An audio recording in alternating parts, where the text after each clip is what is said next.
Então, sem mais delongas, eu apresento a Monique. Monique, ela é professora do CAP UERJ, professora também na graduação da UERJ, na parte de formação de professores, professora na FATEC e também em outros lugares, senão eu não vou me estender muito. Monique, você pode depois detalhar um pouco mais para nós.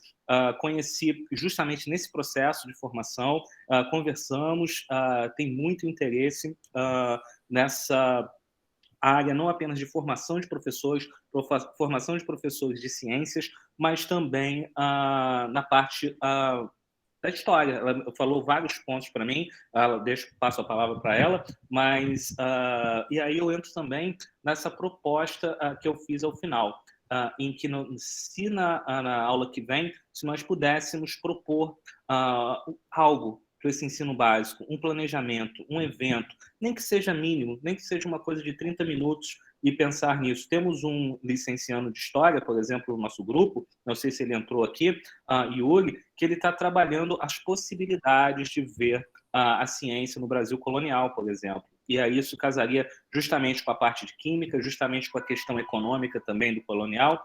Enfim, Monique, muito obrigado pela sua presença e muito obrigado por ter sido, às vezes, corrido, mas eu acho que deu certo. E eu acho que, até mostrando um pouco o caminhar que nós já fizemos, foi importante, acho muito importante a sua fala. Muito obrigado. Eu que agradeço, Jean. Agradeço inicialmente também ao Anderson, né, que nos apresentou. O Anderson é amigo de longuíssima data. Na verdade, o Anderson já é meu irmão, de tanto que a gente tem de afinidade, o tanto que a gente troca, né, sobre ensino, sobre pesquisa, sobre vida. Então, é um colega parceiro de trabalho, desde o ensino privado, quando a gente começou a trabalhar, até a FATEC, né, e caminha comigo até hoje, graças a Deus. Então, isso é muito legal. Você falou que o grupo ele é bastante heterogêneo e temos professores de história, filosofia. Isso vai ser muito interessante mais para frente, porque eu estou orientando um TCC numa faculdade privada que eu leciono à noite, 2 noitezinhas. E semana que vem esse rapaz ele vai defender o TCC dele sobre os saberes populares da Idade Média que foram se fazendo saberes científicos ao longo dos anos. Então, nesse trabalho, nós vamos resgatar o que aquelas mulheres faziam, e muitas eram chamadas de bruxa, e muitas foram até queimadas na fogueira por conta da situação da época, né? Aquilo que a gente não tem conhecimento, aquilo que a gente desconhece, a gente acaba tendo aversão, então queima na fogueira. Então, muitas mulheres que tinham muitos saberes, elas acabaram assustando muitas pessoas que tinham poder vigente na época. E aí a gente pode falar do trabalho das extrações dos produtos naturais, algumas ervas medicinais, ungüentos, formas de extração que nessa época da Idade Média ainda não existia a palavra química. A gente pode falar aí do início de uma alquimia, né? Então, que durou bastante tempo. E que, contrário a muitos colegas que falam que a alquimia foi um atraso para a química, eu não acho que foi um atraso, eu acho que foi uma construção. O saber ele é dado em muitos momentos de maneira paulatina e gradual. Então, a gente precisa entender o que foi feito antes, a gente precisa tomar propriedade disso para que a gente possa seguir adiante. Então, eu acho que o que fizeram antes com a alquimia e com tantos pesquisadores que na época não tinha esse nome química, foi muito importante, né? O próprio símbolo da química hoje, a retorta, foi uma vidraria feita pelos alquimistas, que é o início do processo da destilação, de um balão de destilação com um condensador. Então, foi um processo feito pelos alquimistas. O termo que nós usamos até hoje, cozinhar em banho-maria, que é aquecer com uma água embaixo, isso foi um termo alquímico, cunhado por uma mulher, uma egípcia, que era alquimista. Então, a gente tem muito de saberes nesse momento da Idade Média, né? E que a gente precisa continuar estudando. Então, é bom saber que tem vários historiadores no grupo para a gente poder fazer esse resgate histórico, para a gente poder trazer para o mundo contemporâneo, né? Esses resgates científicos. Então, eu vou começar, né, a minha fala, vou compartilhar aqui a minha tela. Espera aí, vocês estão vendo já ou não? Carregando. Compartilhou. Beleza. Então, meu nome é Monique Gonçalves. Como o Jean falou, sou professora do CAP-UERJ, do Instituto Superior de Educação do Rio de Janeiro. O nosso tema de hoje, a gente vai falar um pouquinho sobre as moléculas que entraram para a história, um projeto que me acompanha há pelo menos 15 anos, desde que eu era professora somente da rede privada, mas foi uma forma que eu encontrei de atrair o olhar dos meus alunos que se dizem não de exatas, aqueles alunos que se colocam sempre distantes à química ou a qualquer outra ciência exata, porque ele acha que é difícil, porque a mãe dele ficou reprovada em química no primeiro ano, ou porque ele acha que ele tem que decorar a tabela periódica. Então, quando eu comecei a lecionar, né, ao final do meu mestrado, com 24 anos, eu fui trabalhar no Colégio Santa Mônica, que foi onde eu conheci o Anderson, um colégio que eu sou muito grata, aprendi muito, eu sou muito feliz com as coordenadoras e diretores que se apareceram, se mostraram no meu caminho, né? E me apresentaram, né, oportunidades, me deixaram criar, né? Embora fosse uma escola privada, eles não me tolhiam, eles me deixavam criar e me deixavam fazer eventos, feiras de ciência. Isso era muito estimulado. Isso é raro, né, em muitos colégios privados. E por isso que eu sou tão grata, porque eles me permitiram pensar. Isso é muito legal. Eu escrevi química errado, peraí, tá química? Peraí, já que tá gravando, né? Vamos consertar para ficar direitinho. Então, esse projeto ele foi sendo amadurecido, né, ao longo desses anos, e em 2019 eu fui fazer uma pós-graduação na área de educação especial e inclusiva, e ele foi o pano de fundo para eu trabalhar com alunos com necessidades educacionais especiais. Inicialmente, um aluno deficiente visual, que nasceu cego, e ele não tinha, enfim, referência de coisas que os nossos alunos videntes têm de referência, e a gente tinha que dar aula de química para ele, né? E ele falava, professora, eu não sou deficiente intelectual, eu aprendo, eu sei até tocar violão, eu toco violão na igreja. Eu só preciso que a senhora adeque a sua linguagem. E aí a gente chega nesse ponto, né? Que nós somos detentores de uma ciência com linguagens, né? A matemática, quando a gente coloca, por exemplo, entre barrinhas, né? A gente está falando que é em módulo. Para quem não é da área, não entende, mas as pessoas entendem. Na física, por exemplo, uma setinha em cima é uma grandeza vetorial. Então, ela vai ter direção, ela vai ter sentido, ela vai ter um módulo, um número, um valor numérico.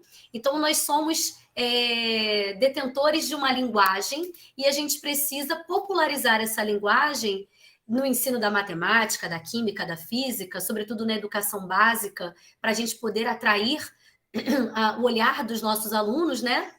E minha ideia também é trabalhar nessa perspectiva de letramento científico, porque a gente precisa mostrar para o nosso aluno que ele aprende matemática, química, física, língua portuguesa, história, geografia, para a vida, não é só para fazer vestibular.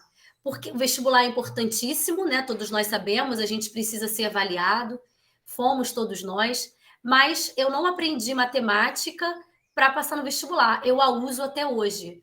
E usei durante o meu curso de Química, que fiz cálculo 1, 2, 3, 4, e a gente usa para fazer razões e proporções, quando a gente vai fazer uma obra, se a gente vai fazer uma medida, se vai faltar cimento, se vai precisar de mais 1 metro de madeira.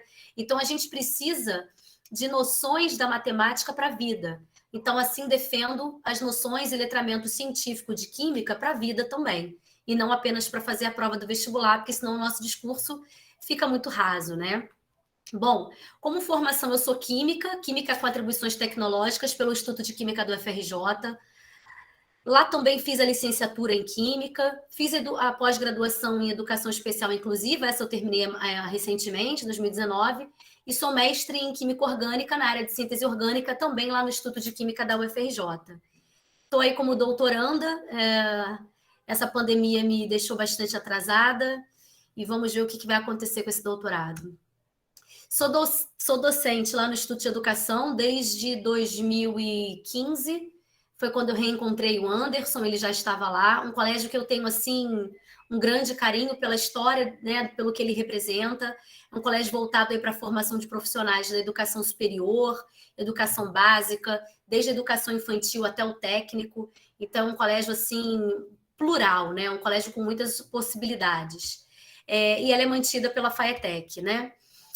Foi muito conhecido pela televisão, porque foi onde foi gravado Anos Dourados, né? Onde a mocinha Malu Mader se descobria e o que acontecia aí, uma minissérie do Gilberto Braga. E hoje ela tem essa fachada gradeada, né? O mundo mudou, a calçada precisou ser encurtada, e essa é nosso estudo de educação. E, recentemente, né, também tomei posse durante a pandemia, só estive nesse prédio para fazer o concurso, e quando voltarmos, não voltarei para aí, né? A gente vai voltar para a nova sede do Instituto de Aplicação do CAP da UERJ. E, por enquanto, só tenho a experiência do trabalho remoto, né? Então, ainda tenho muito para crescer e aprender nessa nova casa. Alguns projetos que eu me interesso, né, na área de divulgação e alfabetização, letramento científico nas redes sociais, já já eu falo para vocês. Produção de materiais de apoio para alunos com necessidade educacional especial, numa perspectiva de inclusão, de fato. Oficinas, que também fazemos. Hoje mesmo fiz uma oficina no Colégio Municipal, lá no centro, Rivadavia Correia. Fizemos repelentes à base de produtos naturais. Oficinas também de perfumes e difusores, que já trabalhamos com a EJA, Educação de Jovens e Adultos. Recentemente, cosméticos verdes à base de produtos naturais, com princípios da química verde, que é a química não poluente. E também sou professora colaboradora nas Olimpíadas de Química aqui no estado do Rio de Janeiro, onde nós temos assim, uma equipe muito legal, uma troca muito bacana, professores do Pedro II, dos institutos federais, da PUC, e uma galera assim, né, muito bacana. E o CAP começou também, temos 2 professoras, eu e mais uma, na equipe, e assim, é um lugar de muita troca, né, muito crescimento. Como havia falado, sou moderadora da página Inclusive Química. Atualmente nós estamos no Instagram, no Facebook e no YouTube. Essa página, ela começou bem antes de pandemia, numa proposta da gente divulgar ciência, alfabetizar cientificamente. A minha parceira que começou comigo foi a professora Raquel, também lá da FAETEC, e ela ficava irritada de ver os alunos participando, ao invés de participar da aula, né, que a gente tinha montado e pensado, e os alunos ficavam no celular. E ela ficava muito irritada. E ela chegou um dia para mim e falou assim: o que tem ali que eles não tiram os olhos, né? Ao invés de prestar atenção nessa aula tão legal, bacana que a gente produziu, e era uma aula de laboratório, né? Uma aula experimental. E eu falei para ela: ali tem a internet, né? E um mar de possibilidades. E eis que Raquel me fala: então vamos entrar lá, vamos entrar ali. E foi quando a gente montou a página, o Inclusive Química. Inicialmente, o Inclusive seria a química é para todos, inclusive para você, naquela ideia de que química não é só para os nerds, não é só para quem é de exatas. Nós estamos inseridos num mundo que tem produtos químicos em volta, que tem matérias-primas que a gente precisa para escovar os dentes, para cozinhar. Tudo é um processo químico. E a gente precisa divulgar isso e popularizar. E alertar os alunos, né? Esse número está desatualizado, a gente já está com 10.400 seguidores, um pouquinho mais, chegando a 10.500, e de lá para cá foi um trabalho de formiguinha, né? A nossa ideia aqui é trazer uma linguagem acessível e descomplicada da ciência. Eu tenho amigas que são formadas, por exemplo, em moda e seguem a página, elas não são da área de química, e elas acabam se informando ali a respeito de coisas do dia a dia, né? Tivemos aí durante a pandemia aquela explosão em Beirute, e o que aconteceu ali no Porto. Tivemos muitas questões da Covid-19, da vacinação, muitas amigas que estavam assustadas de tomar vacina, porque tinha muita fake, né? Muitas notícias equivocadas a respeito da vacina. Então, muitas amigas que não são da área científica iam para a página se alimentar ali de alguma informação e perder o medo de ir se vacinar, e foram, ainda bem, tomar a primeira, a segunda dose. Algumas estão esperando ainda aí a segunda, pela questão da idade, né? Então, a gente está aí correndo atrás, né, dessa página com essa divulgação. A ideia é tornar a química interessante, acessível para também quem não é da área científica. Nela também trazemos algumas metodologias ativas de ensino. E no ano passado, por estarmos durante a pandemia, fizemos a série Um Gole de Ciência. E todas essas lives, essas entrevistas foram para o nosso canal no YouTube, que tem o mesmo nome, inclusive Química, e nós entrevistávamos profissionais da área da ciência, não só da química, mas da física, da biologia, das engenharias, né? Então, nós fizemos aí em torno de umas 33 lives, e elas estão no canal do YouTube, então eu convido vocês a conhecerem o nosso trabalho, seguir, dar uma força, porque dessa maneira a gente é conhecido, né? E a gente acaba fazendo parcerias. Então, através da página, tive uma fala na Universidade de Pernambuco, na Faculdade Unila, Unicamp, Universidade Federal do ABC, em São Paulo, Faculdade Federal do Piauí, Maranhão. Então, alguns lugares que eu ainda não fui presencialmente, mas que a pandemia, né, todo mundo em casa, a gente pôde conversar e dialogar. E a gente mostrou que as universidades públicas produzem, trabalham e trabalham muito, e a gente precisava dessa resposta para que a gente mostrasse para a sociedade o que se faz, porque a gente esteve em descrédito por questões ideológicas, né, durante nos últimos anos, vamos dizer assim. Também sou moderadora e colaboradora da página Química Underline na Escola, que já é uma página voltada para professores e licenciandos de Química, em parceria com o meu amigo o professor Mauro Braga, do Colégio Pedro II. Nossa ideia aqui é propor reflexões na formação continuada docente. Aqui a gente traz discussões a respeito da prática docente, como que a gente pode atrair o olhar do aluno, ao invés de a gente ficar reclamando na sala dos professores que o aluno não quer nada, que o aluno não tem interessado. Então, de que forma a gente pode, então, trocar, né? É um espaço de formação, de trocas, de divulgação de novas práticas e metodologias, e tentamos contribuir para o colega, né, para o professor, que às vezes não tem um tempo para ir para os congressos, para estar voltando para a universidade para fazer um mestrado, um doutorado. A gente sabe que a nossa carga horária de professor da educação básica é muito grande, a gente tem que trabalhar, às vezes, em mais de uma escola para dar conta, né? Então, é uma forma da gente dar esse retorno para o nosso colega professor também. E nossa página, ela está referenciada, né, na página do Profiqui, que é o Programa de Mestrado Profissional de Química em rede nacional, algo que nos dá bastante orgulho e muita alegria de poder contribuir. Bom, feita essa apresentação, dito tudo isso, a gente vai começar fazendo a reflexão sobre esse pensamento de François Sigaud, que é um agrônomo e historiador francês, que ele fala o seguinte: é o sentido que produz conhecimento e não o contrário. Então, eu acredito que quando a gente vai montar um plano de aula, um plano de curso para o aluno, a gente tem que pensar se aquela linguagem, se aquele conteúdo está fazendo sentido para o aluno, se ele está se apropriando, se ele está vendo aquela aplicação no cotidiano. Porque somente assim ele vai gerar, ele vai conseguir produzir conhecimento. Se a gente acha que a gente tem que ser conteudista para poder fazer sentido para o aluno, a gente está um pouco equivocado. Então, é o sentido que vai produzir o conhecimento, e não o contrário. E aí eu retomo ao que eu falei agora há pouco, né? Nessa ideia do que a sociedade estava vivendo há pouco tempo com o que as universidades produziam, né?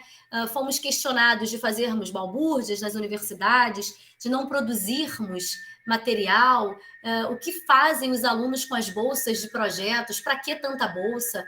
Então, foi um momento de muito sofrimento para quem faz trabalho, para quem faz pesquisa e publica, e enfim, e está dentro da universidade. Então, a gente, né, quem se recorda até bem pouco tempo, o que é feito nas universidades, o que se produz com os projetos que são financiados com verba pública, qual é a justificativa das bolsas dos alunos de IC, pós-graduação, para que isso, né? Não precisa, a gente não precisa disso. A gente viu que a universidade estava sendo sinônimo de balbúrdia. E eu comecei a perceber, por estar, né, nas redes sociais divulgando ciência desde 2016, bem antes desse momento crítico que a gente vive hoje, eu comecei a perceber que houve uma mudança, até mesmo da linguagem dos grupos de pesquisa. Muitos profissionais do ensino superior das universidades públicas começaram a querer dialogar com a sociedade, começaram a querer mostrar o que era feito, e numa linguagem acessível. Eu sempre falo que não adianta eu falar quimiquês com o meu marido, que é professor de geografia. Com ele eu tenho que falar português bem claro, Porque se eu falar um quimiquês, ele não vai entender, ele não vai compreender. Então, a gente precisa decodificar, né, essa questão da linguagem, né, falar bem esclarecido para que o outro seja capaz de me entender. Então, acredito que quando houve esse momento do pandêmico, desde o ano passado, os profissionais das universidades públicas de casa, eles começaram a mudar a forma de encarar o fazer ciência, o fazer divulgação e extensão para o público leigo. E isso cresceu demais, demais. Posso falar para vocês que pela página, né, do Inclusive Química, e falando aí para vários estados brasileiros, né? Esse mês eu falei para a Federal do Mato Grosso, Universidade Federal do Mato Grosso. E como que os próprios profissionais, né, dessas áreas estão começando a colocar, como eu falo assim, né, botar o bloco na rua, começar a mostrar o que se faz, até mesmo para a gente poder voltar a ter crédito, né? Eu acho que isso está voltando. E aí a gente pode colocar... Essa é a Marieta, gente, a minha cachorrinha. Amor. Então, como proposta de reflexão para hoje, para a vida, né? A gente pode se perguntar: por que a gente precisa estudar química? Por que a gente precisa estudar física, biologia, matemática, história, geografia, filosofia, sociologia? Né? Por que é tão importante a gente estudar todas as áreas do conhecimento? Por que é tão ruim cortar algo? Refletir sobre a nova BNCC. Será que as escolas públicas vão estar ao mesmo pé das escolas privadas, com esses cortes? Isso é algo que a gente precisa refletir. Vamos também refletir sobre a alfabetização e o letramento científico, o nosso papel de docente na sociedade e para que ensinamos ciência nas escolas, né? Para quê, para quem, por que a gente precisa estudar ciência nas escolas. Também preciso dizer que a gente tem que falar que a ciência ela não é neutra. O cientista, ao longo da história, ele precisou se posicionar o tempo inteiro frente ao negacionismo. Então, a gente precisa também pensar que a ciência ela não é neutra. Esse negócio de neutralidade, como eu falo, só sabonete de neném. A gente precisa se posicionar. Estar em cima do muro também é uma forma de posicionamento. Não é neutralidade. E aí a gente precisa contextualizar.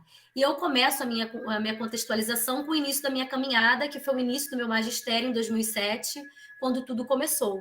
Quando eu entrei nessa escola que eu falei para vocês, o Colégio Santa Mônica, eu era uma jovem de 24 anos, tinha acabado de terminar o mestrado, cheia de vontade de lecionar. E quando eu entrei na sala, eu ouvi um aluno falar assim: nossa, eu odeio química. Jura que você vai dar aula de química para gente? Achei até que você fosse legal, ele falou para mim. Eu, nossa, que boas-vindas, né? Obrigada. E a outra falou assim para mim: professora, por que eu tenho que estudar química? Esse foi o meu primeiro dia no colégio como professora, né? Feliz e animada que estava começando a trabalhar. E aí eu peguei todas essas frases que aparentemente são negativas, né? São ruins, que não são empáticas, não agregam, né, inicialmente. E eu comecei a pensar que essas frases tinham que me motivar para trabalhar a disciplina, porque eu tinha apenas 24 anos, eu ia me aposentar com 55 anos, hoje eu sei que eu não vou me aposentar com 55 anos, eu estou ligada, mas eu não queria ser a professora mais odiada da escola, eu não queria ser aquela professora que eu ia entrar na sala e o aluno ia odiar. E eu não entendi o que acontecia, né? O porquê, né, daquele movimento. Então, eu comecei a tentar montar a disciplina de maneira contextualizada, mostrando casos do cotidiano e com aplicabilidade. E, principalmente, mostrando que a química ela vai para a vida do aluno. Ela tem uma proposta a cumprir que vai muito além dos requisitos da escola. A gente estuda para a vida. Acredito particularmente que essa postura dos alunos, tão refratários à química, acabavam acontecendo porque a química ela se apresenta assim como muitas fórmulas, né? Um excesso de fórmulas.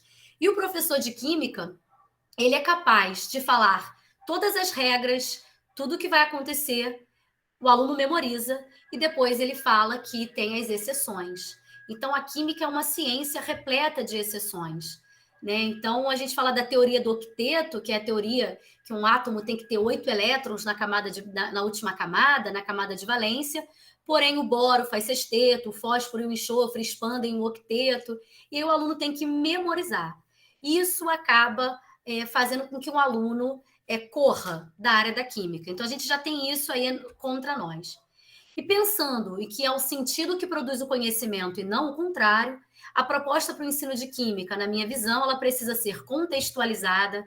A gente precisa mostrar que os cientistas, eles fazem química, eles fazem ciência para o mundo, para algo que está acontecendo no momento histórico, tanto no momento, a gente vai falar daqui a pouco, das moléculas que entraram para a história, das bombas, de medicamentos, moléculas que prometiam algo e acabaram tiro saindo pela culatra, e tiveram algumas vítimas por conta desses medicamentos. Então, a ciência, a gente precisa entender que ela deve estar contextualizada. A gente precisa pensar a ciência, a química, de maneira transdisciplinar. O quanto de matemática tem em química, o quanto de física tem em química, quando eu falo de polaridade das moléculas, quando eu falo por que o álcool e a água são miscíveis, por que eles são solúveis, enquanto que o óleo e a água não são miscíveis, não são solúveis. Temos aí grandezas vetoriais em volta, interações intermoleculares, todo um conhecimento transdisciplinar que a gente precisa mostrar para o aluno, e não o estudo em caixinhas, né, compartimentalizando as coisas. Outra ideia também que defendo é a gente trazer uma proposta de ensino humanizada, partindo daquilo que o aluno traz. Um dos projetos que eu orientei quando eu ainda era professora da CEDUC, em Duque de Caxias, trabalhei no CIEP por muitos anos, eu fiquei 10 anos em Duque de Caxias. Era uma aluna que estava fazendo o TCC dela, e a gente abriu a aula falando sobre o chá de boldo. E aí, gente, para que a gente toma chá de boldo? Todos eles sabiam que era para curar porre, que era bom para o fígado. E depois que a gente trouxe essa ideia do chá de boldo, a gente foi fazer experimentos de extração para trabalhar a cinética, a físico-química. Depois a gente trabalhou a química orgânica com os grupamentos funcionais da molécula, a estrutura em si. Então, tendo sempre com foco naquilo que o aluno traz. E não trazendo a teoria pela teoria, porque isso acaba não atraindo o aluno para nossa aula, para o nosso cotidiano ali. Bom, respondendo por que a gente precisa estudar química, eu falo para eles que a química, além de ser uma ciência lindíssima, maravilhosa, né? Eu falo assim para eles brincando, a gente precisa estar alfabetizado cientificamente para a gente melhor viver no mundo. E isso é o letramento científico, é a leitura crítica do mundo em que a gente vive. Quantas vítimas nós não tivemos durante esse período pandêmico que foi limpar o banheiro de casa, misturou um monte de produto químico que não podia, liberou gases tóxicos, teve intoxicação, queima da mucosa nasal, perda do olfato, do paladar, que eram sintomas da Covid-19, né? São sintomas, e foram para o hospital achando que estavam com Covid. Então, se essas pessoas soubessem que não pode misturar água sanitária com álcool, água sanitária com produto à base de amônia, pinho-sol, e muito menos com cloro, né? A gente ia ter aí pessoas que não se acidentaram ao longo dessa pandemia. Eu tive uma amiga da FATEC, professora de inglês, a Natália, o Anderson conhece, que esse caso aconteceu com ela me ligou preocupadíssima, e ela teve um leve desmaio. Se ela tivesse batido com a cabeça no vaso sanitário, ela poderia ter tido complicações maiores, por conta de uma não alfabetização científica. E ela falava para mim, amiga, eu sou formada pelo FRJ em letras, eu sou mestre em linguística, mas eu não sou letrada cientificamente. Ela assim, chateada, né? O que eu fiz das minhas aulas de química? Ela bem chateada, que ela poderia ter, né, falecido por conta de uma mistura equivocada. E acredito que a gente, enquanto docente, fazer com que o aluno enxergue faça essa leitura crítica do mundo, ele vai sair da escola como um cidadão crítico, capaz de questionar. Então, ele não vai acreditar em qualquer notícia de WhatsApp que vai falar para ele que hidroxicloroquina cura, sem ter nenhum estudo prévio mais a fundo daquela droga, daquele medicamento, né? Que a hidroxicloroquina ela é um medicamento importante para um monte de coisa, mas que para a Covid-19 já foi até comprovado a não eficácia. Antigamente eu falava que ela não tem comprovação. Hoje ela tem comprovação de que ela não é eficaz. E quantas pessoas foram vítimas de hepatite medicamentosa, estão aí na fila do transplante para um fígado novo, por conta de excesso de medicamento que não era para tomar, né? E aí está aí o nosso papel de professor de química, professor de ciências na sociedade. Trazer esse letramento científico, fazer com que o nosso aluno seja crítico e ele seja capaz de questionar. Eu vou trazer aqui a fala do professor Chassot, que é um professor muito querido do Rio Grande do Sul, ele é professor há mais de 50 anos. Ele fala que a alfabetização científica é um conjunto de conhecimentos que facilitariam aos homens e às mulheres a fazerem uma leitura do mundo onde vivem. E essa leitura é uma leitura crítica, né? Uma leitura de saber ler uma bula de remédio, por exemplo, saber, por exemplo, fechar o registro de um gás, e tantas outras coisas do cotidiano onde tem a química, que a gente pode alertar os nossos alunos para depois da escola, para depois do tão falado vestibular. Né? Falar para o aluno que ele tem que estudar química, porque ele vai passar no vestibular, ou se ele não estudar, ele não passa, ele vai estudar na base do ódio. E ele pode até passar no vestibular, mas depois que ele for aprovado, ele vai esquecer completamente tudo aquilo que ele memorizou, que ele decorou. Ou seja, não fez um sentido de fato, ele não se apropriou. Costumo dizer também que a gente estuda química, né, para a gente discernir os conteúdos fakes, né, as fake news. Saiu aí essa notícia ali por volta de junho, julho do ano passado, falava assim, notícia de WhatsApp, frutas ácidas com pH 22,5 que curam a Covid-19. E aí a escala de pH, né, ela vai de 0 a 14. 0 a 14, 14 é o máximo. De 0 a 7 é ácido. De 7 a 14 é básico, alcalino, e no 7 é neutro. Então, uma coisa ácida nunca poderia ter um pH tão elevado. Ele estaria na escala de 0 a 7. E isso quem me mandou foi um aluno crítico, virou e falou assim para mim, professora, como é que uma fruta ácida vai ter pH 22,5? E outra, como é que algo que está indo para o meu sistema digestório vai influenciar o respiratório? Eu achei interessante ele fazer essas associações, né? Eu me meti mais a falar do pH, né? Eu não falei da biologia, porque eu não sou bióloga, mas eu falei da questão do pH. E ele falou, eu recebi no grupo da família. Então, eu falei, ó, já não propague e fala lá para tua tia, para o teu avô que colocaram essa mensagem, que isso está equivocado, né? Para eles não levarem mais isso adiante. Também a gente precisa estudar química para entender, compreender que medicamentos para a cura de várias doenças não aparecem da noite para o dia. Precisamos saber argumentar, né? Sem xingamento, sem briga, mas argumentar com esse novo movimento que tem crescido, né? Não só no Brasil, negacionistas, o movimento obscurantistas, antivacina, terraplanistas, essa nova onda da Covid na Alemanha, a quarta onda, está acontecendo em um estado em que as pessoas se recusaram a se vacinar, né? São os movimentos anti-vacina, né? Na Alemanha. Você acha que isso não vai acontecer num país desenvolvido, né? E acontece. E ainda a gente precisa estudar química para entender a importância de toda a fundamentação científica. Tudo isso é letramento científico, é alfabetização científica, é ter uma leitura crítica do mundo que a gente vive. Também acredito que a gente precisa combater a ideia de que o cientista sabe tudo. A gente não sabe. Eu costumo falar que para cada experimento que a gente faz, né, para um dar certo, a gente teve que fazer infinitos outros que não deram. Eu costumo falar do meu mestrado, meus primeiros 6 meses foram de reações que não deram certo. Eu precisei ajustar algumas coisas, mas para que eu chegasse na resposta correta, eu tive 6 meses de trabalho jogado fora? Não foi jogado fora. Eu estava aprendendo o caminhar, né? Eu estava sabendo coisas que não dariam certo. E o não também é resposta, o não também é assertividade para a gente poder mudar o caminho, né? Então a gente precisa entender que nós não sabemos tudo. Com o crescimento do negacionismo científico, de que forma a gente pode tornar a linguagem científica mais acessível? Eu não vejo outra forma a não ser divulgar a ciência, fazer divulgação científica. E numa perspectiva de popularização da ciência.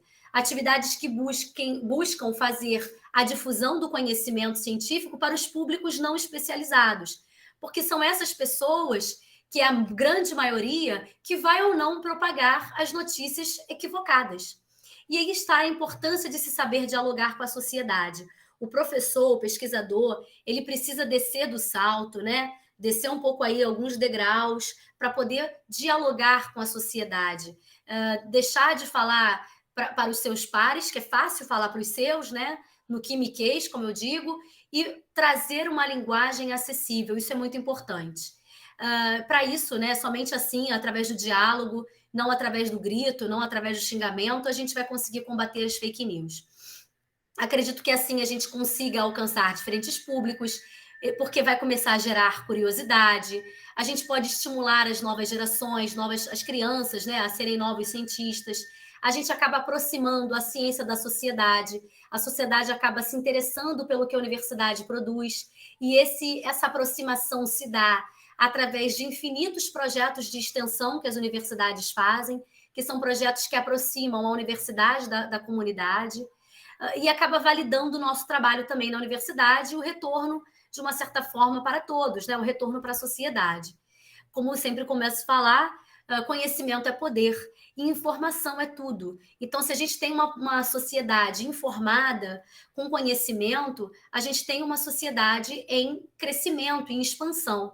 E a gente não vai importar apenas a tecnologia externa, ou vender a matéria-prima para comprar o produto final valendo 4, 5 vezes a mais. Então, a gente vai ser capaz de gerar conhecimento, gerar tecnologia. E assim é a ideia do Inclusive Química, que eu já falei para vocês. A nossa ideia aqui é divulgar ciência. Com relação às fakes, eu posso indicar aqui a agência Underline Lupa, que também faz esse trabalho. Saiu na mídia que a Pfizer ela estava atualizando a vacina porque ela estava injetando um chip da Microsoft, e isso é completamente, né, equivocado, e ela traz essas ideias. Outro aqui, o protocolo também da vacina da Pfizer, que teria risco de segurança reprodutiva, que os novos nenéns nasceriam defeituosos, com manipulações genéticas, né? Isso também já caiu por terra. Bom, de que maneira a gente, então, docente, pode agir? Acredito eu, defendo muito o trabalho via projetos, como falei lá na frente, conversando entre as áreas. E aí que vai entrar as moléculas que entraram para a história. Mas antes, vou falar de um livro que foi muito importante na minha formação docente continuada, que são os conteúdos cordiais, né? Química Humanizada para uma Escola Sem Mordaça. Esse livro ele trabalha o ensino de química com o protagonismo negro, com o protagonismo das mulheres, com o protagonismo dos saberes dos povos indígenas, com todos os protagonismos dos saberes populares que vieram se fazendo saberes científicos ao longo dos anos. Então, dessa forma, a gente pode ter ideias para trabalhar projetos de maneiras inter e transdisciplinares, trazendo o cotidiano para a vida do aluno, e dessa maneira vai fazer sentido para ele estudar tudo, porque ele vai ver que os professores de diversas áreas estão dialogando, e isso é muito importante. Acredito que essa é a forma mais ideal do que a gente trazer estratégias de memorização, como musiquinhas, né? Pré-vestibular faz muito isso, o professor traz uma musiquinha engraçada, um funk, um axé, um sertanejo, aí ele coloca a letra da música, aí o aluno decora, ele decora que no cátodo ocorre a redução, ele decora que no anodo ocorre a oxidação, mas depois ele é incapaz de resolver um exercício de eletroquímica, porque ele só decorou a musiquinha. Então, esse tipo de prática, eu acho que faz com que o aluno tenha um olhar distorcido, né, sobre a ciência, sobre a disciplina. A ideia aqui é sempre indicar e aplicar um conteúdo que foi visto na teoria em sala de aula, buscando aproximar do aluno, né, dos nossos estudantes, e às vezes da química, que é uma ciência temida, a própria matemática. E aí a gente mostra como que esses conteúdos referentes à química, eles fazem parte da nossa vida. Algumas ideias que a gente pode trabalhar para abordar o projeto das moléculas que entraram para a história, a gente pode trabalhar a história dos cosméticos, e todos os produtos de higiene pessoal, as roupas coloridas. Eu gosto muito da história da evolução das cores. Na Idade Média, quando a gente olha os filmes, né, o povo, ele andava com uma roupa sem tingimento. Era uma cor de algodão cru, que é meio amareladinho, né? E somente quem andava colorido, nessa época, se a gente lembra aí dos filmes, são o clero e a nobreza. Porque os métodos de tingimento via produtos naturais eram caríssimos. E com a síntese dos corantes, a gente hoje consegue sintetizar em grandes toneladas. Hoje em dia, todo mundo tem um guarda-roupa colorido, né? E nem por isso a gente é rico. Então, a gente popularizou as cores. Então, também é muito legal falar sobre a história dos corantes. Temos aí uma série de combustíveis, o próprio solado de borracha dos tênis, né? Que é um material, uma borracha sintética, o polímero. Antigamente, a borracha ela era tirada da seringueira, né? Do látex. E isso acabava deixando a madeira, né, a árvore escassa. Ela chegava até mesmo a não conseguir mais produzir. E quando o químico ele consegue ir para o laboratório e fazer a borracha sintética, a gente tem aí um carro com 4 pneus, né, com borracha sintética. A gente não precisa trazer da seringueira. E aí a gente pode falar do solado de borrachas e tantos outros materiais poliméricos, né? Os polímeros tomaram conta do mundo. Essa é a verdade. A própria alimentação, uma série de produtos industrializados com conservantes, corantes, aditivos químicos e os refrigerantes que estão dentro dessa área aí, mas eu boto ele separado porque eu não recomendo refrigerante na alimentação, né? Refrigerante, ele tem muitos ácidos, ele causa desgaste dos dentes, né? Porosidade dos ossos, enfim, excesso de açúcar, diabetes. Então, eu falo que refrigerante é bom para limpeza de peças metálicas, parafusos oxidados. Joga uma Coca-Cola numa pedra mármore e dá uma esfregadinha, ela fica branquinha, fica limpinha. Então, refrigerante é bom para isso. Então, como os objetivos, a gente vai trocar experiências, né, com esse projeto, vamos estabelecer diálogos, vamos aqui, já estamos fazendo, focando em parcerias e trabalhos colaborativos, mostrar para os nossos alunos a importância de estudar química, ciência no modo geral e todas as disciplinas. Vamos apresentar algumas estratégias para trabalhar a ideia da pesquisa à ação e fazer uma viagem ao longo do tempo, ao longo das descobertas dos cientistas, descobertas que marcaram gerações. E aí, então, a gente chega no projeto das moléculas que entraram na história, para a história, que é uma ideia de trabalhar via projetos. Aqui a gente também quer estabelecer o diálogo com o aluno, a gente quer dar ao aluno protagonismo da ação. Geralmente, esse projeto eu faço no 3º trimestre, quando a gente já teve um longo caminho percorrido no ensino de química orgânica, por exemplo. E aí a gente traz a ideia da química de maneira mais lúdica, acessível, com ele é possível trabalhar a inclusão e ainda ele é mais atrativa aos alunos. Ou seja, ele começa a ver sentido em tudo aquilo que ele está estudando, porque ele está vendo todas essas moléculas ao seu redor, ou ele já ouviu falar na aula de história, na aula de Primeira Guerra, Segunda Guerra Mundial. Às vezes tem alunos que não gostam de química, mas eles amam história. E quando eles vêm fazer esse projeto, eles dão um banho, eles dão um show, porque eles gostam de pesquisar, eles gostam de história. Então, eles vão a fundo. E ao longo desses 15 anos fazendo esse trabalho, algumas histórias que eles trouxeram para mim, algumas foram inéditas, algumas eu não sabia. Então, isso é muito legal, porque a gente, docente, acaba também aprendendo com os nossos alunos. A nossa missão, acredito eu, como docente, é fazer com que o aluno compreenda que a química ela está presente no seu cotidiano, se fez e se faz presente ao longo da história. Então, com esse projeto, a gente vai fazer com que o aluno pesquise, busque, né, aspectos históricos de várias moléculas que foram importantes, e através desse descobrimento, ele vai buscar como é que faz a produção, como é que aplica, então ele vai a fundo no estudo da química, das sínteses orgânicas, e aí vai fazendo maior sentido para ele tudo aquilo que ele está estudando, né? Reforçando sempre a ideia de que conhecimento é poder. E deixando claro para eles que a química ela tem muito mais a oferecer do que a aprovação no vestibular. Essa proposta, ela sempre, geralmente eu faço com alunos de 2ª série, mas também já fiz com alunos de 3ª série na FAETEC por conta do planejamento, né? Então eu sorteio o nome de algumas moléculas que foram importantes ao longo da história, aqui eu coloquei a penicilina, né? Depois da penicilina, muitos óbitos diminuíram por conta de infecção generalizada em hospitais.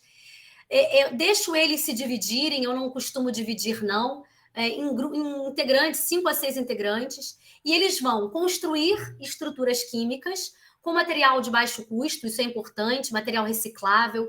Eles podem dar novos significados para materiais antigos, materiais que iriam para o lixo.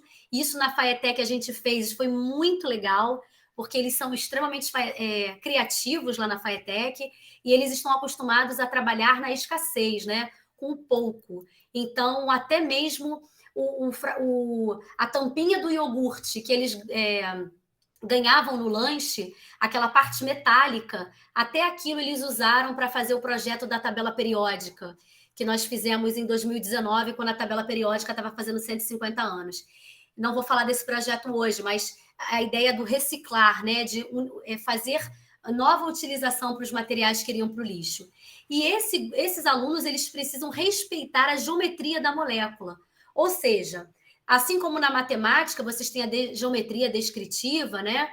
As moléculas, quando vocês começam a falar dos sólidos de superfície, a química, a gente tem a hibridização dos carbonos. Então, quando o carbono ele faz 4 ligações, ele fica tetraédrico, ou seja, 2 ligações no plano, XY, um para frente, um para trás, né? Um tetraedro. Quando ele faz uma ligação dupla, ele fica trigonal plano, ele é planalizado. E quando ele faz uma ligação tripla, ele fica linear. Então, você tem essas diferenciações. E ele precisa, na hora que ele constrói o modelo dele, ele precisa respeitar a geometria das moléculas. Isso é observado. Isso vai ser utilizado para a construção da visão espacial do aluno, que vai ser aplicado tanto na matemática quanto na química, quando ele vai estudar mais à frente a isomeria espacial, geométrica e óptica. Então, é importante a gente fazer essa construção, né, da visão espacial do aluno. Eu costumo dizer que eu não tinha, né, eu sou uma pessoa que eu não tinha visão espacial, eu tive muita dificuldade, e quando comecei a estudar matemática e química, lá no 2º ano, com essa questão de espacialidade, eu tive muita dificuldade. Foi ali que eu tive que começar a me reinventar, porque eu não tinha visão espacial. E eu me lembro bem que eu só fui, acho que contextualizar mesmo, não, mas concretizar, né, a minha visão espacial quando eu fui fazer a autoescola, porque eu precisava colocar o carro numa vaga. E eu tinha que ver as varetinhas, que eles colocam 2 na frente e 2 atrás. E ali foi que eu comecei a ir a fundo na minha visão espacial, né? Foi muito interessante. E hoje eu consigo enxergar bem essas moléculas aí uma boa espacialidade. Esse projeto ele culmina com uma apresentação de um seminário. Os alunos eles precisam mostrar aspectos químicos relevantes, atividade, toxicidade, principalmente curiosidades históricas. A história aqui ela é agente principal, ela precisa ter brilho, eles precisam mostrar a história nesse trabalho. Eu me lembro que em 2017 a gente estava fazendo o centenário da Primeira Guerra Mundial. Um dos grupos que sorteou a molécula do gás lacrimogênio, né, que é um haleto orgânico, cloreto de benzoíla, ele levantou questões da Primeira Guerra Mundial, questões geopolíticas, os danos causados, sobre o modo de produção, os danos aos soldados, né? Sobre tudo isso em escala industrial. Então, o debate ficou muito legal, ficou um debate assim incrível de alunos de ensino médio, né? 2º ano do ensino médio, fazendo um debate tão rico, porque o seminário vira um debate. Então, muito legal. É legal também quando a gente debate sobre as drogas ilícitas, porque quando a gente faz esse projeto nas escolas privadas de elite, vamos dizer assim, a maioria defende as drogas, a maconha, por exemplo, eles defendem como uma droga recreativa. Já o discurso do aluno da escola pública, ele já é diferente, porque eles falam assim, professora, é diferente, porque se eu for pego com baseado, subir numa favela, eu tomo tapa na cara, eu tomo tapa na cara do policial, eu vou preso. Então, é muito curioso fazer parte desse seminário com esses 2 mundos, né? Do aluno da elite, que chama de droga recreativa, e do aluno da escola pública, Faetec, por exemplo, onde eu já fiz esse trabalho, que já é contrário à legalização, porque ele acredita que, para ele sempre vai ser julgado aí pelo lugar onde mora, pela sua condição social e, infelizmente, ainda, né, pela cor da sua pele. Então, a gente ainda tem todas essas questões. Então, é um trabalho de química, né? O pano de fundo é a química, mas olha quantas coisas a gente consegue discutir com a modelagem dessas moléculas. E aí, alguns exemplos que foram construídos, a gente tem aí a cânfora, o próprio êxtase. O êxtase, ele não foi pensado inicialmente como uma molécula ilícita, né? Ele foi pensado por um cientista um químico, que ele era médico inicialmente, e ele queria que os seus pacientes em estado terminal não sofressem de tanta dor, né? Ele já sabia que ia morrer aquele paciente, né? Então ele queria dar uma morte assim, com menos dor. E aí depois ele próprio provou, viu que dava onda e acabou que isso caiu nas mãos erradas, né? O próprio THC, o princípio ativo da maconha, o tetraidrocannabinol, que a gente acabou de falar sobre ela. O gás mostarda, que foi usado aí na Primeira Guerra Mundial, que gerou aí grandes problemas, bolhas nas peles dos soldados. E a própria penicilina, né? Nesse grupo aqui, especificamente, a gente tem um aluno que tem necessidade educacional especial, e foi muito interessante ver a evolução do grupo e como que eles se ajudaram quando o aluno esquecia alguma coisa, quando ele ficava inseguro. Então, muito legal ver assim, a humanização dos alunos quando tem um aluno com necessidade educacional especial. Bom, todos esses modelos que foram produzidos inicialmente numa escola privada, eles foram doados para 2 escolas públicas que eu trabalhava. A FAETEC, uma grande parte foi para lá, e uma outra parte foi para a CEDUC, lá para o colégio que eu trabalhei em Caxias, no CIEP.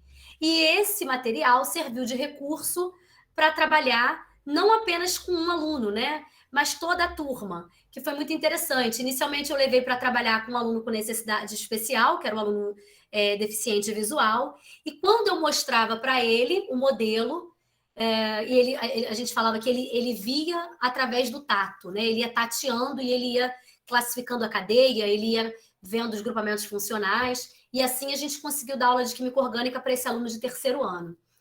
Só que quando eu mostrava o modelo para ele, toda a turma queria saber o que era aquilo, porque eram bolas com glitter, bolas coloridas. Professora, por que você só mostra isso para ele? Mostra para a gente também.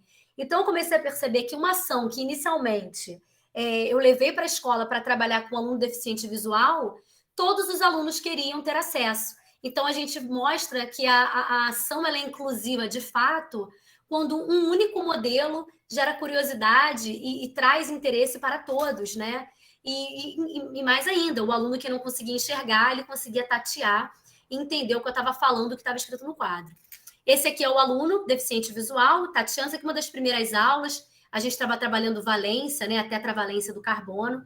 Aqui atrás a gente tem um ledor, ele era um aluno graduando em pedagogia, ele lia o quadro para o aluno, e o aluno, com a punção e o raclete, ia marcando para em casa ele ler em braille aquilo que eu estava colocando no quadro. E aí ele fazia anotações daquilo que ele ia tateando.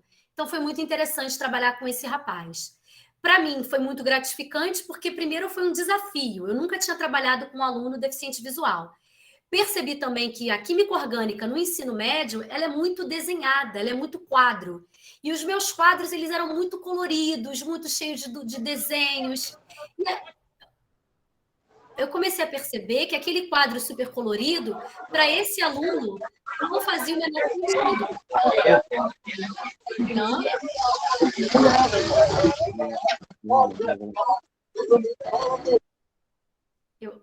Ok. Foi outra pessoa. Uhum.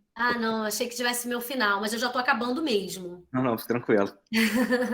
Então, aquele meu quadro todo colorido, cheio de coisas, para esse aluno não fazia o menor sentido. Então, para mim foi um desafio, porque eu tive que sair da minha zona de conforto, eu tive que rever minha forma de ensinar, minha prática docente, antigos paradigmas, né, para ensinar química orgânica, e foi muito bonito perceber que, valendo-se do tato, ele conseguiu entender aquilo que estava escrito, aquilo que todos liam, mas ele não. Então, isso foi muito rico, foi muito gratificante. Algumas moléculas que a gente pode trabalhar com esses alunos para montar esses projetos, que foram algumas moléculas que eu sorteei, além da penicilina, a gente pode falar da aspirina, uma senhora molécula que já tem mais de 100 anos, mas hoje eu vou falar da talidomida, que foi uma molécula utilizada ali na década de 50 para mulheres que tinham enjoos nos 3 períodos, os 3 períodos gestacionais, aquele primeiro trimestre, né? E antigamente eu dizia, eu não sei, mas hoje eu posso dizer porque eu estou gestante e eu estou nesse primeiro trimestre e realmente a gente tem muitos enjoos. E a talidomida, ela era dada para essas mulheres. Acontece que a talidomida, ela tem um centro quiral, que é esse carbono que eu estou colocando no meu cursor, e por conta de um erro de síntese, essa molécula ela se abriu no seu enantiômero, que é o enantiômero S. Na verdade, elas são imagens uma da outra, como se você estivesse colocando um espelho e você está vendo a outra molécula. E, de fato, o enantiômero R, ele tirava o enjoo das mulheres grávidas, mas o S, ele causava mutagenicidade e até mesmo levava ao aborto. E os bebês, quando conseguiam nascer, eles nasciam com focomelia, que é essa doença aqui. É a atrofia dos membros superiores, inferiores ou ambos. E na época, como as pessoas não sabiam a razão disso, eu li uma vez um livro de farmácia dessa época, e ele dizia que isso era castigo divino para algum mal, algum pecado que os pais cometeram. Então Deus estava mandando esse castigo para os pais por eles terem cometido algum pecado no seu passado, né? Como se Deus fosse tão ruim assim, né? Eu não acredito nisso. Mas isso já foi publicado em livros científicos, né? Para vocês perceberem. E olha, 1957 não está tão longe assim, né? Não tem ainda um centenário. Para você perceber, para a gente perceber como é que a ciência ela cresce, né, num ritmo tão acelerado a ponto disso não ser mais escrito em livros de ciência, né? Podemos falar das moléculas da quarentena, como o álcool, que a gente viveu limpando a mão para não pegar a Covid, né, para inocular o vírus. Por que ele teve que ser a 70% e não a 96%? Isso é uma discussão boa com os alunos. Qual é a diferença do grau GL e do grau INPM, né, do Instituto Nacional de Pesos e Medidas? Qual é a diferença? Qual é a ideia da relação volume por volume, massa por volume? O quanto de matemática não tem aqui por trás em cálculos de concentração?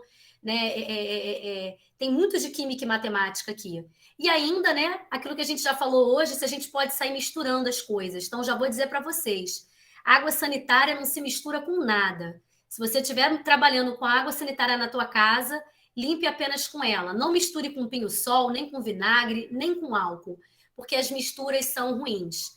A primeira mistura causa tricloramina, que causa asfixia e queimadura das mucosas. A segunda causa gás cloro, que foi um dos gases usados lá na Primeira Guerra Mundial, que dá sensação de sufocamento, dor de cabeça, inquietação, complicações seríssimas no sistema respiratório. E a última causa aí uma formação de um produto orgânico clorado extremamente cancerígeno, que é o cloroforme, o triclorometano, que, em casos mais graves, leva até o coma. Então, a gente não pode fazer essas misturas. São assuntos interessantes, atuais, que a gente pode levar para a sala de aula para alfabetizar cientificamente nossos alunos.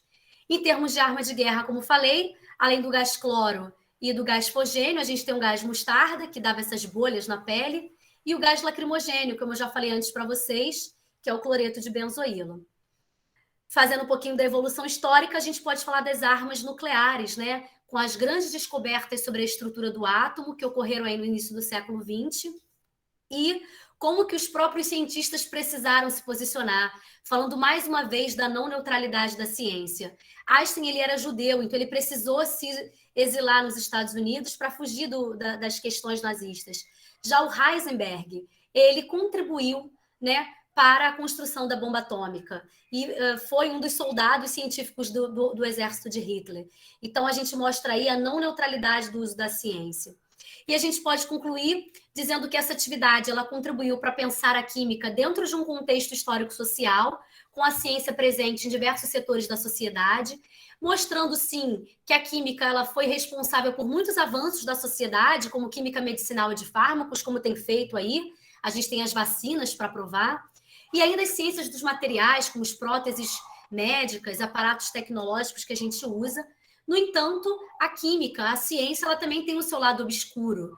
Ela também contribuiu para a produção de bombas, armas químicas, drogas ilícitas, agrotóxicos, né? que faz mal principalmente para o trabalhador do campo, e a gente mostra aí que a ciência não é neutra, ela nunca foi.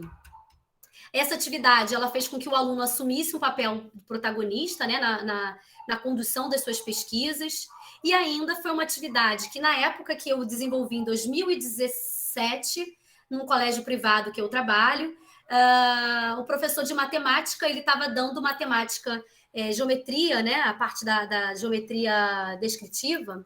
Não, peraí, ele estava trabalhando a parte espacial. Qual é o nome dessa parte? Jean Anderson, geometria espacial, pronto, fazendo aqueles cálculos dos volumes, né, e tal. E aí o professor deu uma lista de exercício e os alunos não conseguiram entender o que ele queria naquela figura. Era uma caixa de leite com uma parte vazada, cortada.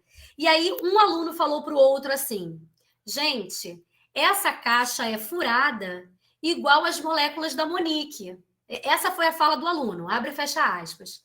O professor de matemática não teve noção do que foi aquela fala, para ele não fez sentido algum. Mas quando o rapaz falou isso, toda a turma conseguiu fazer o exercício de matemática. Ou seja, eles conseguiram fazer a transposição dos modelos para aquele modelo lá da matemática. E, por exemplo, quando o professor de matemática foi me procurar, porque ele falou assim para mim: Monique, eu não sei o que você está fazendo com eles, mas obrigada, né? Porque, enfim, eles conseguiram fazer lá o problema da matemática, que eles não estavam conseguindo enxergar, mas o que é, né? Aí eu falei, eu mostrei para ele, peguei o metano, né, o carbono fazendo 4 ligações, e falei que o carbono era tetraédrico, quando ele fazia essas 4 ligações, 2 no plano e uma para frente e outra para trás. E ele falou assim para mim: que legal, se eu desenhar as arestas dessa figura aqui, eu formo um tetraedro. E a gente começou a fazer essa ligação, essa correlação da matemática com a química. E depois a gente chamou o professor de física para trabalhar conosco, porque ele estava trabalhando centro de massa. Então, se a gente muda os átomos, vai mudar a massa atômica. Logo, o centro de massa da molécula vai mudar também. E aí a gente escreveu um trabalho bem legal, que a gente apresentou no Congresso Brasileiro de Química, em Gramado, em 2017, e foi muito interessante. Considerações finais. Vem cá com a mamãe. Esse trabalho, ele contribuiu para trabalhar a ideia de equipe, né, entre os alunos, trabalho colaborativo, com foco na humanização do ensino e, principalmente, né, dando sentido àquilo que se aprende. Eles conseguiram fazer relações com a matemática, com a história, com a física. Foi muito interessante, foi um trabalho que foi muito rico para mim, né? E trabalhando a ideia da alfabetização científica. Eu vou concluir deixando alguns livrinhos de sugestão que trabalham essa ideia das moléculas e da história da química, Os Botões de Napoleão, que são 17 moléculas que mudaram a história. Eu bebi muito da fonte desse livro. O livro do professor Atkins, que trabalha a química dos sentidos, da visão, do olfato, do paladar, das cores, é bem legal. Barbies, bambolês e bolas de bilhar, que também ele é bem ligado às ideias da química do dia a dia. Esse também tem uma linguagem super fácil, eu já trabalhei lá no Santa Mônica com ele, com alunos de 9º ano, a ciência do cotidiano. E um bem legal que é as descobertas acidentais em ciências, que ele trabalha a ideia da serendipidade, que foram as moléculas que foram descobertas ao acaso. Bom, desculpa se eu me alonguei, obrigada pela atenção de vocês. Eu vou deixar aqui meu e-mail, se vocês quiserem me escrever, para a gente poder, enfim, montar projetos. Estou aqui para colaborar com o grupo, né? Se puderem seguir as nossas páginas para dar força. E como eu sempre termino, né? Ainda estamos numa pandemia, vamos continuar usando máscaras e tomando aí as vacinas, né? Daqui a pouco o reforço. A gente precisa disso para sair dessa pandemia. Muito obrigada, Jean. Obrigada a todos e desculpa se eu me alonguei.